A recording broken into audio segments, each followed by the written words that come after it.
நீங்களுக்காக ஊடகத்துக்கெல்லாம் தெரியும் இல்லைங்களா? ஆக்சுவலாக மிகப்பெரிய சர்ச்சை, பல போராட்டங்கள், நீண்ட கால பிரச்சனைக்கு பிறகு நேற்று ஆகஸ்ட் 9ஆம் தேதி தமிழகம் எங்கும் மிகுந்த எதிர்பார்ப்போடு இந்த கவுண்டமலையம் படம் வந்து ரிலீஸ் ஆகிருக்கு. இதில் நாங்கள் எதிர்பார்த்த மாதிரி பெரிய நன்றியை சொல்லணும். என்னன்னா இந்த மக்களுக்கு ஒரு மாபெரும் நன்றியை சொல்லணும். பெரிய சந்தோஷம் என்னன்னா எல்லாருமே ஒரு புதுமுக கலைஞர்களை வைத்து இந்த கவுண்டமலையம் திரைப்படம் இவ்வளவு பெரிய ஆதரவு கொடுத்ததுக்கு மாபெரும் நன்றி. ஏன்னா மக்கள் இவ்வளவு பேர் பார்த்துட்டு இந்த படம் ரொம்ப நல்லா இருக்குன்னு சொன்னாங்க. அந்த சந்தோஷம் எங்களுக்கு ரொம்ப பெருசா இருக்கு. நிறைய தியேட்டர் ரிலீஸ் ஆகும்னு சொல்லியிருந்தீங்க, ஆனா ரொம்ப குறைவாக தியேட்டர் ரிலீஸ் ஆயிருக்கு. இப்போ கோவை பொறுத்த வரைக்கும் பெரிய அளவில் ஒரு இது இல்லையா? இதுல எனக்கு பெரிய அதிர்ச்சியெல்லாம் ஒண்ணுமே இல்லைங்க. இதுல பெரிய அதிர்ச்சியெல்லாம் ஒண்ணுமே இல்லை. நான் எதிர்பார்த்ததுதான் கொஞ்சம் இப்படி வரும் அப்படின்னு நான் நினைச்சேன். நான் தனிப்பட்ட முறையில் யார் மேலேயும் வருத்தப்படலை. தனிப்பட்ட முறையில் நான் யாரையும் குற்றம் சுமத்தலை. ஆனால் சிறகுகள் உடைக்கப்படுது அப்படிங்கிறத நான் உணர்றேன். ஏன்னா ஒரு அடி எடுத்து வைக்கும் பொழுது அதற்கான இந்த கலை படைப்புக்கான முயற்சியை 10 அடி பின்னாடி இழுக்கிறதுக்கான ஏதோ ஒரு உந்துதலும் ஏதோ ஒரு சக்தியும் எங்களுக்கு பின்னாடி இயங்குற மாதிரி என் மனசு தோணுது. இன்னைக்கு பாருங்க, நிறைய இடங்கள் ரிலீஸ் ஆகணும். எல்லா படம் ரிலீஸ் ஆகுதுங்க. எல்லா படத்துக்கும் தியேட்டர் வேணும். அதை நான் தப்புன்னு சொல்ல மாட்டேன். எல்லா படங்களுக்கும் தியேட்டர் வேணும். பட் இது நல்ல படம். நிறைய தியேட்டர் வந்து ஏதோ ஒரு காரணம் நமக்கு சரிவர அமையல. இன்ஃபேக்ட் எனக்கு ரொம்ப வருத்தம். நான் பிறந்த மாவட்டம் கோவை மாவட்டத்தில் கூட அது அந்த மாதிரி கொஞ்சம் கடினமான சூழல் இருக்குது. இதில் காஸ்மோ சினிமாஸ் ஒரு ஏரியா தான் ரிலீஸ் ஆகிருக்கு. என்ன சொல்ல வரேன்னா, படம் பார்க்குறதுக்கு நிறைய பேர் இந்த படம் பார்க்கணும்னு நினைக்கிறாங்க, கேட்குறாங்க. படம் பார்க்க நினைக்கிறவங்களுடைய ஊரில் இந்த படம் ரிலீஸ் ஆகலை. அது கொஞ்சம் வருத்தம். இருந்தாலும் இந்த படம் நல்ல படம்னு சொல்லி இந்த படத்துக்காக எங்களுக்குன்னு தியேட்டர் தந்து ஒதுக்கின எங்களுக்கு ஆதரவாக நிற்கக்கூடிய தியேட்டர் அதிபர்களுக்கு என்னுடைய மனமார்ந்த நன்றி. ஏன்னா அது முதல்ல நன்றி சொல்லிக்கணும். இந்த ஒரு கடினமான சூழலில் கூட எங்களுடைய பயணம் பண்ணி எங்களுக்காக கூட துணை இருக்கிறாங்க. அதுக்கு மாபெரும் நன்றியை சொல்றேன். என்னால திரையரங்கை கொடுக்கலைங்க, நீங்க அப்ரோச் பண்ணலையா? இது அவங்க ஏதாவது காரணம் சொல்லி தவிர்த்துட்டாங்களா? ஏன்னா இதெல்லாம் பண்ணவங்களுக்கு தான் சார் தெரியும். எனக்கு இன்ஃபேக்ட் நான் யாரையும் அதுதான் சொல்லும் போதே யாரையும் குறை சொல்றதுக்கு எனக்கு மனசு வரல.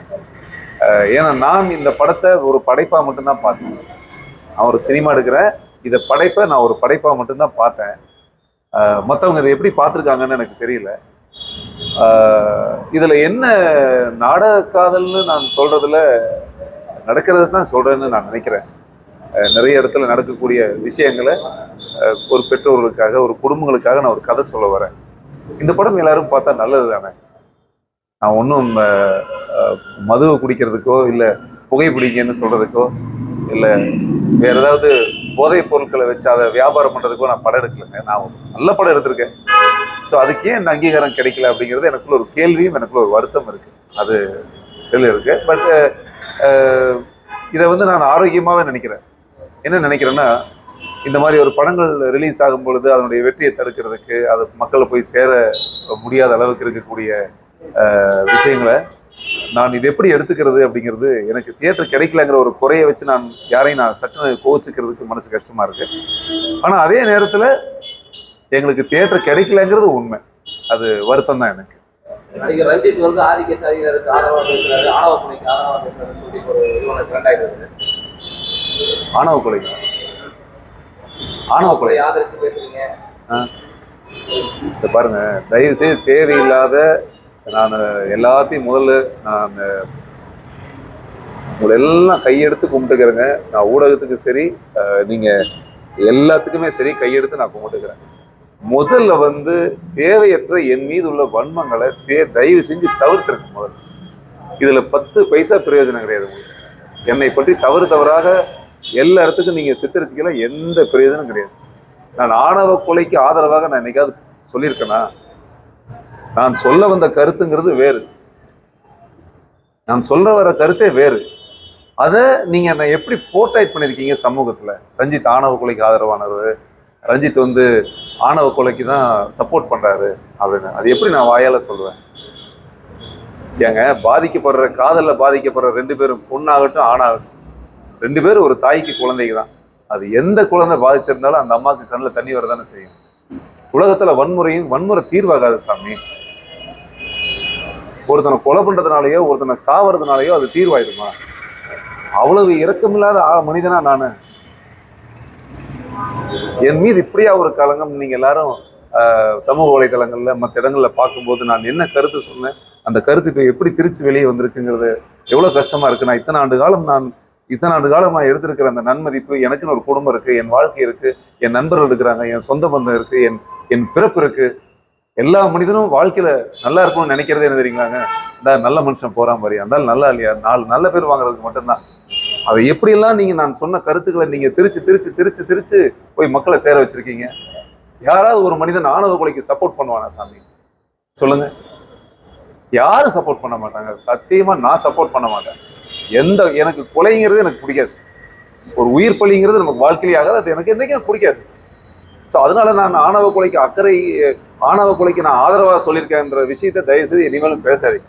நான் ஆணவ கொலை எதிர்க்கிற ஆள் தான். கொலை எங்க நடந்தாலும் எதிர்க்கிறாள். அது என்ன ஆணவ கொலை, கருணை கொலை, காதல் கொலை, எந்த கொலையா இருந்தாலும் எனக்கு ஆகாது. ஸோ தயவுசெய்து இது மாதிரி அந்த கேள்விகளை தவிர்த்துருங்க ப்ளீஸ்.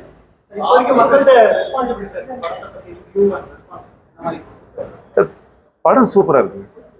ஏன்னா படம் நல்லா இருக்கு. படம் உண்மையாகவே ரொம்ப நல்லா இருக்கு. படம் பார்த்த தாய்மார்களும் சரி, படம் பார்த்தவங்களும் சரி, எனக்கு ஃபோன் பண்ணி ரொம்ப நல்லா இருக்குன்னு சொல்லும்போது எனக்கு ஒரு பெரிய பாக்கியம். எனக்கு அவ்வளோ பெரிய சந்தோஷமா இருக்கு. ஏன்னா தியேட்டர்ல படம் பார்த்துட்டு வெளியே வரவங்க சொல்றாங்க, சார் ரொம்ப சூப்பரா இருக்கு அப்படின்னு சொல்றாங்க. எனக்கு அது இந்த படத்துக்கு பின்புலமாக நான் குறிப்பு ஒன்று சொல்லணும். இந்த கதையில நான் அறிமுகப்படுத்தியிருக்கிற நடிகர்கள் எனக்கு கிடைச்ச வரப்பிரசாதம்னு சொல்லலாம். என்னன்னா, இவங்க யாருமே ஒரு புதுமுக மாதிரி இருக்க மாட்டாங்க. இன்ஃபேக்ட் நிறைய இடத்துல படம் பார்த்துட்டு உங்களை ரொம்ப பாராட்டினாங்க. இவங்க தான் நம்ம படத்தினுடைய கதாநாயகி ஆல்ஃபியா. இதில் நான் அறிமுகப்படுத்தியிருக்கேன். ஹீரோ அனீஷ், இவரை நான் அறிமுகப்படுத்தியிருக்கேன். சூப்பராக பண்ணியிருக்காங்க. இந்த படத்தில் இவங்களுக்கு அப்பா கேரக்டர் நடிச்சிருக்காங்க, சுப்பிரமணிய வாத்தியார்னு சொல்லி. அவர் தான் தயாரிப்பாளரும் கூட, அவரும் பண்ணியிருக்காங்க. இதில் எஸ்பிஎஸ் பழனிசாமின்னு சொல்லி இதில் தாய்மாமா வேஷம் பண்ணியிருக்காரு, அவர் ஒரு தயாரிப்பாளர். ஸோ இவங்க எல்லாருமே ஒரு குடும்பமாக இதுக்கெல்லாம் மகுடம் வச்ச மாதிரி இந்த படத்துக்கு வில்லனாக எங்கப்பா உட்காந்து சொல்லுவாங்க, துரை மகேஷ் ஒரு பேர், அவரும் நடிச்சிருக்காங்க. ஸோ இதில் எனக்கு என்ன ஒரு விஷயம் கேட்டுக்கிட்டிங்கன்னா, இந்த படத்தில் இத்தனை புதுமுகங்கள் வச்சு இத்தனை ஆட்களை வைத்து நாம் ஒரு செயல் செய்யும் பொழுது, இந்த படம் நான் கதைக்காகவே, அதுவும் கோயம்புத்தூர் பகுதியில் இருக்கக்கூடிய எல்லா நடிகரும் கோயம்புத்தூர் மண்ணை சேர்ந்த நடிகர் தான் அறிமுகப்படுத்தியிருக்கேன். ஸோ ஒரு புதுமுகங்களை அறிமுகப்படுத்தியிருக்கேன். அதில் என்னோட துணை இருந்து இந்த படத்தை வெற்றிக்காக என் கூட அரும்பாடுபட்ட என் அருமை இயக்குனர், என்னை வைத்து இயக்குனர் சிந்தனை செந்தமிழன் சார் என் கூட இருக்கிறாங்க. 5 பாடல்கள் எழுதியிருக்காரு அவரு. ஸோ இதெல்லாம் எனக்கு இந்த படத்தில் மிகப்பெரிய பெருமை.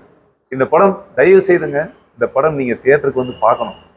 மேபி நிறைய தியேட்டர்கள் இல்லாமல் இருக்கலாம், ஆனால் உங்கள் ஊர் பக்கத்தில் இருக்கக்கூடிய தியேட்டர்களுக்கு தயவு செய்து வந்து பாருங்கள். கண்டிப்பாக உங்களுக்கு இந்த படம் பிடிக்கும். வெளியே இருக்கிற விமர்சனங்களை தவிர்த்துருங்க. இந்த படத்துக்கு நீங்கள் சப்போர்ட் பண்ணுவீங்க.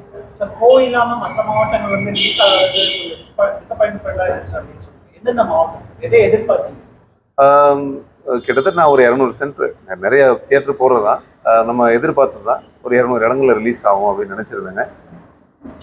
இப்போ கோவையில், இப்போ உடுமலைப்பேட்டை, பொள்ளாச்சி, கிணத்துக்கடவு, இந்த ஏரியா, அவனாசி, காங்கயம், பல்லடம், இந்த பகுதியிலே அப்படி இல்லை. நம்ம நீலகிரி, ஊட்டி வரைக்கும் இல்லை.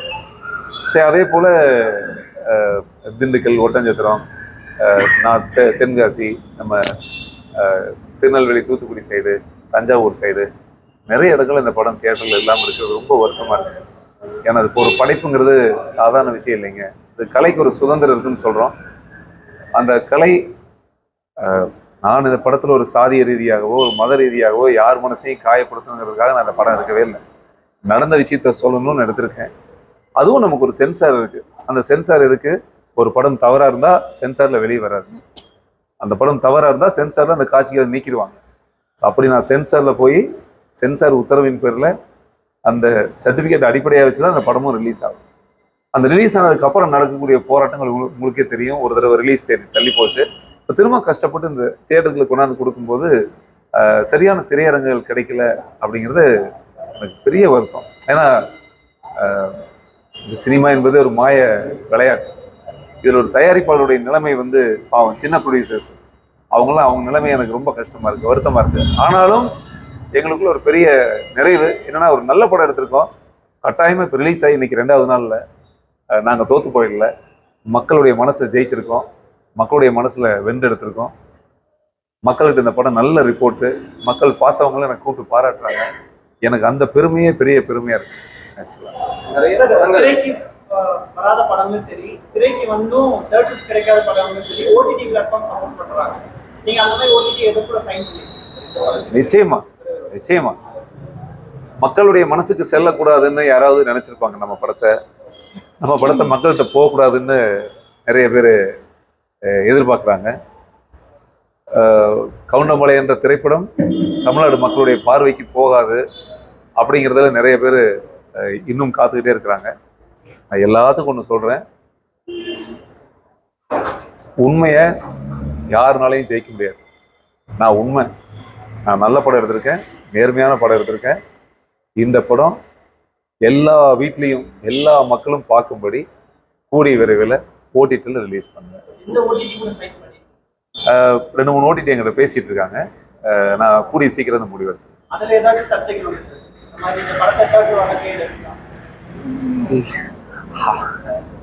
அப்படிலாம் வர்றதுக்கு வாய்ப்பு இல்லை. அப்படி வந்தாலும் ஊர் திரை கட்டி போட வேண்டியதுதான். எல்லாரும் இருக்கும்ல, அந்த ஊருக்கு போய் திரையை கட்டி போட்ட வேண்டியதுதான். யார் தடுக்கிறது?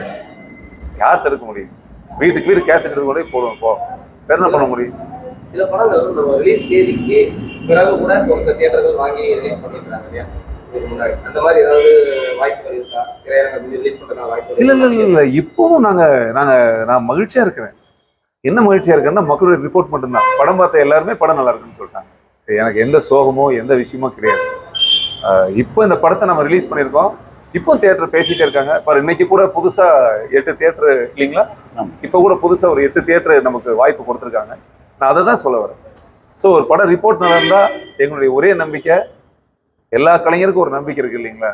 நம்ம பெரிய சூப்பர் ஸ்டார் கிடையாது, நம்ம பெரிய உச்ச நட்சத்திரம் கிடையாது. நமக்கு இருக்கிற ஒரே ஒரு நம்பிக்கை என்ன? ஒரு படம் நல்லா இருந்தா 4 பேர் நம்ம கூட்டு தியேட்டர் கொடுப்பாங்க. அதுதான் உண்மை. நம்ம படம் நல்லா இருக்கு, ஸ்டில் நான் இப்போ நம்புறேன் நமக்கு தியேட்டர் கிடைக்கும், கட்டாயமா தியேட்டர் அதிபர்லாம் நமக்கு ஹெல்ப் பண்ணுவாங்கன்னு இப்போ நம்பிட்டே இருக்கு. பார்ப்போம். அனுபவம் சொல்லணும்னா, இது என்னோட ஃபர்ஸ்ட் படம். ஸோ எனக்கு இதில் நிறைய எக்ஸ்பீரியன்ஸ் கிடைச்சிருக்கு. ரஞ்சித் சார் எனக்கு நிறைய டீச் பண்ணாரு. ஸோ அவர் உங்களுக்கே தெரியும், ஒரு பிரில்லியன்ட் ஆக்டர். ஸோ அவர்கிட்ட தான் நான் நிறைய கற்றுக்கிட்டேன். ரொம்ப ஹார்ட் ஒர்க் பண்ணியிருக்கோம். சீரியஸாக எல்லாருமே ரொம்ப ஹார்ட் ஒர்க் பண்ணியிருக்கோம். நீங்கள் படம் பார்த்தா சீரியஸாக உங்களுக்கே தெரியும் நாங்கள் எல்லாரும் எவ்வளோ கஷ்டப்பட்டு அந்த அவுட்புட் கொடுத்துருக்கோம் அப்படிங்கிறது. It was a great experience. Thank you. முதல் படம் எவ்வளோ பெரிய சர்ச்சைக்குள்ளா இருக்கு, அந்த மாதிரி ஏதாவது இல்லை சார், ஆக்சுவலி அது படம் பார்க்காமே கான்ட்ரவர்சி கிரியேட் பண்ணிட்டாங்க. அதுதான் ப்ராப்ளம். படம் பார்த்துருந்தாங்களா கண்டிப்பாக இந்த ஒரு ப்ராப்ளமே வந்திருக்காது. ஸோ அதுதான், படம் பார்த்தா தெரியும் சர்ச்சைக்குரிய விஷயமா இல்லையா. அதில் ஒன்றுமே இல்லை. ஆக்சுவலி படத்தில் நல்ல விஷயம் மட்டும்தான் சொல்லியிருக்கோம். ஸோ அதான். நீங்க காதல் திருமணம் பண்ண ஒரு கதாநாயகி, நீங்க காதலுக்கு எதிராகவும் கான்ட்ரோவர்சியல் சப்ஜெக்டா இந்த படம் எடுக்கிறதுக்கு இல்ல சார், சமூக வலைத்தளம் விமர்சனம். ஐயோ இல்ல இதுதான் பிரச்சனை. நீங்க நல்ல ஒரு கேள்வி கேட்டீங்க சகோதரர். என்ன பிரச்சனைனா, இது காதலுக்கு எதிரே இல்லை. இதுல 2 காதல் சொல்லியிருக்கேன். ஒரு நல்ல காதல் சொல்லியிருக்கேன், ஒரு நாடக காதல் சொல்லியிருக்கேன். அதுதான் இந்த கதையில் நீங்க பார்க்கணும். இந்த கதையில 2 காதல் சொல்லியிருக்கேன். ஒரு நல்ல காதல் சொல்லியிருக்கேன், ஒரு நாடக காதல் சொல்லியிருக்கேன். வேற நீங்க அது தவறெல்லாம் ஐயோ நான் கையெடுத்து கும்பிட்டுக்கிறேங்க இந்த மாதிரி சொல்லி மக்களுடைய மனதில் தவறான ஒரு எப்படி சொல்றது, ஒரு தவறான ஒரு விதையை விதைக்கும் போது இல்லை, இத்தனை ஆண்டு காலம் நம்ம வாழ்ந்த வாழ்க்கையில அது எல்லாமே வேஸ்ட்டு போயிடும். இந்த வாழ்க்கையே வேஸ்ட் ஆயிடும். அந்த மாதிரிலாம் நான் எடுக்கவே இல்லைங்க. நீங்க படம் பார்த்தா உங்களுக்கு கட்டாயம் பிடிக்கும் சார். இன்னைக்கு ஆணவ கொலைக்கு எதிரானவன்னு சொல்லி சொல்றீங்க. இன்னைக்கு காலையிலே ஆணவ கொலைகள் வன்முறை ஆகாது, அது அக்கறைங்கிற மாதிரி அது நல்ல இதுக்கு தான் நான் உணர்த்துக்கு முன்னாடி சொன்னேங்க. நான் சொன்ன விதம் ஒன்று, எடுக்கப்பட்ட விதம் ஒன்று, கற்பிக்கப்பட்ட விதம் ஒன்று, வந்த விதம் ஒன்று. அது யார் மனதையும் நோகடிச்சிருந்ததுன்னா தயவுசு என்னை மன்னிச்சு. நான் சொல்ல வந்த செய்தி அது அல்ல. எல்லா பேரண்ட்டுக்குமே தன் குழந்தைங்க மேலே, நான் சொல்வது பெண் பிள்ளை பெற்ற அம்மாக்களுக்கு மட்டுமல்ல, ஆண் மகனை பெற்ற அந்த காதல் வயப்பட்ட அந்த இருவருக்குமே பெற்ற அம்மா அப்பாங்கிறது தான் வாழ்க்கை. அந்த அப்பா அம்மாக்களுக்கு தன் குழந்தைகள் தான் உலகம். ஸோ தன் மகனுக்கோ தன் மகளுக்கோ ஏதாவது அசம்பாவிதம் நடந்ததுன்னா அவங்களுக்கு தான் பெத்த மனசு பதபதைக்கும். நான் என்ன சொல்ல வந்தேன், நேற்று கூட பைக் காணாமல் போச்சுன்னா ஒரு கோவம் வரும்னு சொல்ல வந்தேன். அதுதான் நேற்று சொல்ல வந்தேன். ஒரு கோவம், அந்த கோவத்தில் நிறைய நேரங்களில் நீங்கள் நடந்தது நான் ஒன்றும் புதுசாலாம் சொல்லவே இல்லை. உங்களுக்கே தெரியும், நிறைய இடங்களில் கைகலப்பு நடந்திருக்கு, அடிதடி நடந்திருக்கு, நிறைய நேரங்களில் ஒரு கலவரமே நடந்திருக்கு, பெரிய தகராறு நடந்திருக்கு, இரு சைடும் சொல்கிறேன். அதே நேரத்தில் வன்முறையெல்லாம் வெடிச்சிருக்கு, உயிர் பலி ஆயிருக்கு. ஸோ அதனால அந்த அக்கறையின் காரணமாக தான் இருவரும் சண்டை போட்டுக்கிறாங்க. ஆனால் அது நடக்கிற அந்த இடத்துல போய் நிற்கிது. அதுக்கு தீர்வாக நான் ஒரு படம் எடுத்திருக்கேன்னு சொல்ல வந்தேன். நான் தயவு செய்து நீங்கள் இதை தான் எனக்கு நான் கொஞ்ச நேரத்துக்கு முன்னாடி நான் அதை சொல்ல வந்தேன். நான் ஆணவ கொலைக்கு ஆதரவானவன் அல்ல அல்ல அல்ல. அது தயவு செய்து அதுக்கு ஒரு முற்றுப்புள்ளி வச்சிருங்க. ஏன்னா அது ரொம்ப தவறாக இருக்குது. சட்டத்தை மதிக்கிறவன் நான், சட்டத்துக்கு எதிராக இருக்க மாட்டேன். எல்லா தாய் தந்தையும் மதிக்கிறேன். நம்ம அந்த மாதிரி ஒரு வார்த்தை என் வாயிலிருந்து வராது. என் மனசுக்குள்ளேயும் என் சிந்தையில சுத்தமாகவே அந்த மாதிரி எண்ணங்கள் கிடையாது. சாமி ப்ளீஸ். உங்களோட ட்ரைலர்லேயே வந்து பார்த்தீங்கன்னாக்க இப்போ பெண்களை கொச்சைப்படுத்துகிற மாதிரி காதல் பண்ணுற பெண்கள் எல்லாம் ஏதோ ஒரு வகையான ஆண்கள் மேலே ஆசைப்பட்டு போயிடுவாங்கன்ற மாதிரியான அந்த ட்ரெய்லரே வந்து காட்டுது.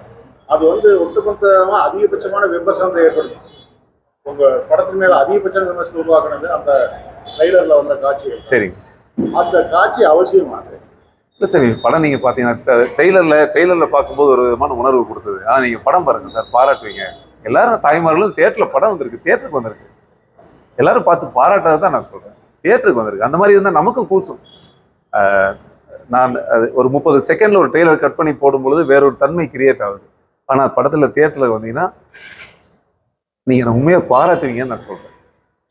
ஏன்னா படம் நல்ல படமாக எடுத்திருக்கு. சரி, இப்போ இருக்க காலகட்டத்தில் இந்த வன்முறை காட்சிகள் வந்து சினிமாவை பார்த்து தான் வந்து செயல்படுறாங்க. ஒரு மித்து கிரியேட் ஆயிடுச்சு. முன்னணி நடிகரா எக்ஸ்பீரியன்ஸ்லாம் ஆனால் நீங்கள் என்ன சொல்றீங்க? ஸோ இதை பார்த்து தான் இதை பண்ணுறாங்களான்னு ஒரு மித்து கிரியேட் ஆகுது. எப்படி சொல்றதுனே தெரியலையாங்க. சினிமாவையும் மனிதன் தானே செய்கிறான். சினிமா வேற எங்கிருந்து வரல. நான் ஒரு மனிதன், நான் தான் சினிமாவையும் படைக்கிறேன். ஸோ நான் என்னால் ஒரு திரைப்படம் தயாரிக்க முடியுங்கிற அளவுக்கு நான் இருக்கிறேன். மனிதன் தான் நிலவுலையும் கால் வைக்கிறான். மனிதனுக்கு தெரியாத எந்த விஷயம் கிடையாது. சினிமா தான் எல்லாத்தையும் கெடுச்சித்து. சினிமானால தான் ஒரு கொலைகள் அதிகமாகுது அப்படிங்கிறது எனக்கு சொல்ல தெரியல. எனக்கு தனிப்பட்ட முறையில் சொல்ல தெரியல. மேபி நிறைய வியூகங்கள், ஐடியாலஜிக்கல், இன்னைக்கு சினிமாவை விட செல்ஃபோன் வந்துருச்சு. நீங்கள் பார்க்குறீங்க எவ்வளோ யூடியூப்ஸ் இருக்குது. ஸோ இன்னைக்கு டெக்னாலஜி டெவலப் ஆக தன் மனிதனுடைய சிந்தனை மாறிக்கிட்டே இருக்கு. அதனால் அந்த சினிமாவை போய் நம்ம அதை பழி போட வேண்டாம். அது எனக்கு அதில் உடன்பாடு இல்லை. ஏன்னா ஆமாம், இப்போ அதுக்கான பேச்சுவார்த்தை போயிட்டு இருக்கு. கூடி சீக்கிரம் பூஜை போட்டுருவோம். நல்ல ஒரு படமாக இருக்கும், எல்லாரும் விரும்புகிற படமாக இருக்கும், சர்ச்சை இல்லாத ஒரு படமாக இருக்கும், நல்ல படமாக இருக்குன்னு ஒரு ஆசையாக இருக்கும். உங்களுடைய அனுபவம் அனீஷ் சார்? என்னோட பேர் வந்து அனீஷ். இந்த படத்தில் ஒரு முக்கியமான வேட்பாளர் நடிச்சிருக்கேன். இந்த படம் பார்த்தீங்கன்னா இப்போ கோயம்புத்தூரில் பார்த்தீங்கன்னா தியேட்டர் ரொம்ப கம்மியாக தான் கிடச்சிருக்கு. பிகாஸ் நாங்கள் சர்க்கிள் ஃபுல்லாகவே கோயம்புத்தூர், இங்கே இருந்தால் நிறைய ஆர்டிஸ்ட் நடிச்சிருக்கோம். ஸோ எங்கள் குடும்பம் எங்களோட இதே போய் நிறைய பேர் ஃப்ரெண்ட்ஸ் யாருமே போய் பார்க்க முடியாத ஒரு சூழ்நிலை இருக்குது. ஆக்சுவலி அப்பவும் நேற்று நாங்கள் எங்கள் பேரண்ட்ஸு எல்லாரும் நாங்கள் போய் பார்த்தோம் படம். அவ்வளோ தாய்மார்களும் படம் பார்த்துட்டு அவ்வளோ சந்தோஷப்பட்டாங்க, நல்லா இருக்குது அப்படின்னு சொல்லி டிஎஸோட வெளியே போன காட்சிகள்லாம் நேற்று இருந்துச்சு. ஸோ நல்ல படம் தான் எடுத்திருக்காங்க எல்லாம். எதுவுமே வந்து நம்ம சொசைட்டிக்கு ஆப்போசிட்டாக எதுவுமே எடுக்கலைங்க. நல்ல படம் இது. ஒரு ஜாதி படமே கிடையாது. ஃபர்ஸ்ட் எல்லாரும் தேட்டரில் போய் படம் நிறைய தேட்டர்ஸ் எங்களுக்கு கிடைக்கணும். அதுதான் நாங்களும் இது முயற்சி பண்ணிட்டு இருக்கோம். ஒரு அறிமுக தயாரிப்பாளராக இந்த படம் எடுத்து பெரிய அளவில் ஒரு ரீச் இல்லை அப்படின்ற ஒரு இதில் தியேட்டர்ஸ் நிறைய கிடைக்கல. உங்களுடைய மனநிலை எப்படி இருக்கு? அனைவருக்கும் வணக்கம். இந்த தமிழகத்தில் இந்த கவுண்டமலன் திரைப்படத்தை வெற்றி படமாக்கிய உங்களை அத்தனை நல்லுள்ளங்களுக்கும் தமிழக மக்களுக்கும் ஊடக நண்பர்களுக்கும் நான் ஃபஸ்ட்டு என்னோட நன்றியை தெரிவிச்சுக்கிறேங்க. இந்த படம் பொறுத்தளவு பார்த்தீங்கன்னா நான் இதுவரைக்கும் நான் பேசவே இல்லை. ஏன்னா என்ன நடந்துச்சு, இன்னும் நடக்குதுன்னு எனக்கு புரியலைங்க. நாங்கள் ஒரு ஒழுக்கமான படம் எடுத்திருக்கோம். இந்த சமுதாயத்துக்கு ஒரு நல்ல படைப்பை ரஞ்சித் சார் வந்து இயக்கி கொடுத்துருக்காரு. இது ஒரு தப்பாக திரித்து சமூக வலைதளங்களில் போட்டாங்க. இந்த படத்தை போய் ஃபஸ்ட்டு நீங்கள் பாருங்கள், பார்த்துட்டு அதுக்கப்புறம் பேசுங்க. இந்த படத்தில் ஏதாவது ஜாதியோ மற்ற தூண்டுதலோ எதுவுமே கிடையாதுங்க. ஆனால் நான் அனைவருக்கும் சொல்கிற வேண்டுகோள் என்னென்னா, ஒரு சிறு தயாரிப்பாளர்கள் தயாரிக்கிற படத்தை ரொம்ப பொருள் செலவு இல்லாமல் ஒரு எங்களால் முடிஞ்ச பொருள் செலவு நல்ல சமுதாயத்துக்கு ஒரு கருத்து சொல்லணும்னு வர்றோம். எங்களால் நசுக்காதீங்க. அதனால தயவுசெய்து சின்ன தயாரிப்பாளரை வாழ வைங்க. இந்த படம் நல்லபடியாக ஓடும்.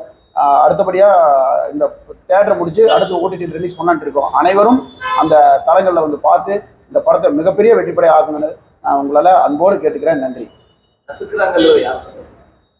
எங்களை தாங்க, யார் நசுக்குறாங்க? அதாவது திரையரங்கு கிடைக்கிறது இல்லை எங்களுக்கு. போய் அப்ரோச் பண்ணும்போது திரையரங்கு கிடைக்கிறது இல்லை எங்களுக்கு. இப்போ பார்த்தீங்கன்னா எத்தனை நாங்கள் 200 தேட்டர் பிளான் பண்ணுங்க. இப்போ குறைஞ்ச வச்சு தேட்டர் தான் எங்களுக்கு கிடைச்சிருக்கு. அதனால தான் நசுக்கப்படுறோம்னு சொல்கிறேன். நான் சிறிய தயாரிப்பாளரை நசுக்கிறீங்க. நசுக்குறீங்க ஓகே, அந்த நசுக்கிறது யாருன்னு நாங்கள் எப்படின்னு சொல்கிறது? யாரும் எங்களால் கண்டுபிடிக்க முடியல இது வரைக்கும். யாரும் இதுக்கு பின்னாடி யார் இருக்காங்கன்னு எங்களுக்கு தெரியல. ஆனால் இருக்காங்க, யாருன்னு தெரியல. இதன் அடுத்த கட்டம் சொல்லுங்க. உங்களுடைய அடுத்த நகர்வு எப்படி இருக்கு இந்த படத்திற்கு தொடர்ந்து? இந்த படத்தின் மூலமாக நான் நிறைய கற்றுக்கிட்டேன். இது வரைக்கும் கற்றுக்கிட்டது இல்லாமல்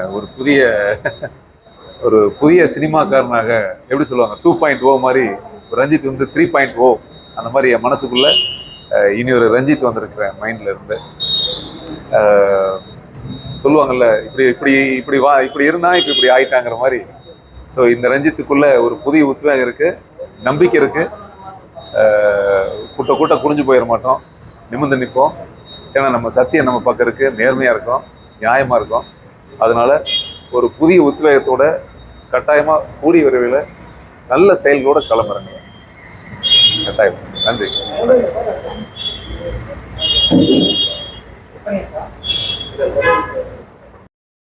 இருக்கீங்களா லைன்ல? அதாவது நான் வந்து கிட்டத்தட்ட தமிழக மக்களுக்கு தெரியும் சாமி, நான் ஒரு 30 ஆண்டு காலம் இதில் பயணிக்கிறேன். ஒரு 100 படத்துக்கு மேலே நடிச்சிருக்கேன். இது வரைக்கும் பார்க்காத இந்த ரஞ்சித்து இது வரைக்கும் என்ன சாதி யாரும் பார்த்ததில்லை. இது வரைக்கும் எனக்கு அப்படி இல்லை. ஆனால் சினிமா அதை நோக்கி போயிடுச்சோன்ற ஒரு வருத்தம் எனக்குள்ள இருக்கு. நான் நடித்தவங்க எந்த டைரக்டரும் எனக்கு அதை பார்த்து வேஷம் கொடுக்கல. நான் இந்த படத்தில் அதை பார்த்தும் வேஷம் கொடுக்கல. இங்கே இருக்கிறவங்க யாருமே அதை பார்த்து நான் யாருக்கும் வேஷம் கொடுக்கல. எல்லாம் கலைஞர்கள், எல்லாம் சங்கமிச்சோம், இப்போ அழகாக பயணிச்சுட்டே இருக்கோம். அதே போல் நம் வாழ்க்கையில் நான் கடந்து வந்த இதே ஆண்டு காலங்களில் என் மீது நீங்கள் வைத்திருக்கும் அன்புக்கும் பாசத்துக்கும் ஈடு இணை இல்லை. இன்னைக்கு நான் ஒரு நடிகனாக உட்காரேன்னா அதுக்கு தாய்மார்களாகிய ரசிகர்களாகிய மக்கள் தான் காரணம். நான் அந்த படம் கவுண்டமாலை எடுத்திருக்கேன். உங்கள் ஊர் பக்கம் அந்த படம் ரிலீஸ் ஆகிருந்ததுன்னா தயவு செஞ்சு தியேட்டருக்கு வந்து இந்த படம் பார்த்துட்டு நீங்கள் ஆதரவு தரணும்னு நான் உங்களை வேண்டிக்கிறேன். நன்றி.